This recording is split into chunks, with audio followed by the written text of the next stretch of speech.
Aujourd'hui, nous allons parler d'un sujet important pour les managers, la gestion des injustices et des iniquités au sein de l'équipe. Alors les inégalités salariales, les différences de traitement entre les membres de l'équipe peuvent engendrer du stress, de la frustration, voire même de la colère chez les collaborateurs. En tant que manager, il est important de savoir comment gérer ces situations pour maintenir un climat de travail positif et surtout éviter les conflits. Alors la première étape pour résoudre un problème est tout d'abord de l'identifier. En tant que manager, il est important de surveiller les situations susceptibles d'engendrer de l'injustice ou de l'iniquité dans l'équipe. Par exemple, des différences de traitement dans l'attribution des missions, des avantages accordés à certains collaborateurs et pas à d'autres, ou encore des salaires inégaux, ce qui arrive souvent dans certaines équipes.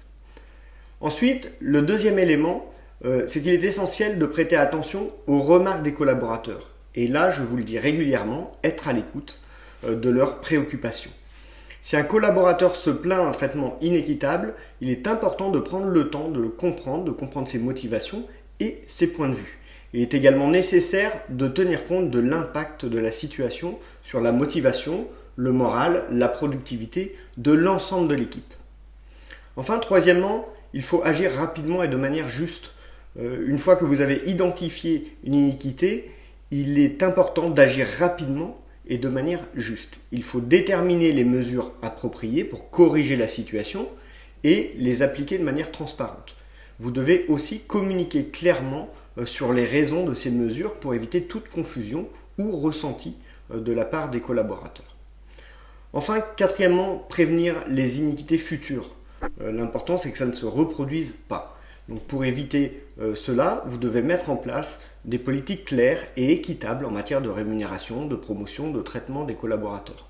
Il est également important de favoriser une culture de transparence et d'ouverture, où les collaborateurs se sentent en confiance pour exprimer leurs préoccupations. Vous devez donc être clair dans votre communication et réellement transparent dans les différents arguments qui permettent de justifier une décision. Enfin, prenez garde et vérifiez à redéfinir avec les collaborateurs les iniquités. Ces dernières peuvent ne pas être réelles, mais simplement des perceptions de la part des personnes n'ayant pas toutes les informations ni la vision globale des choses. N'oubliez pas que nous avons tous nos propres cadres de référence, nos valeurs et nos perceptions.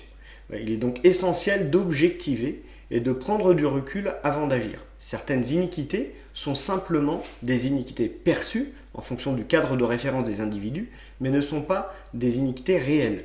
Elles ont fait l'objet tout simplement d'interprétations de la part des collaborateurs.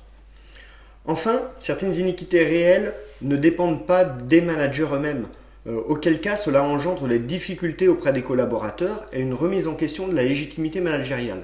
Dans ce cas, n'oubliez pas que votre rôle reste de lutter contre ces injustices et les injustices réelles au sein de votre service.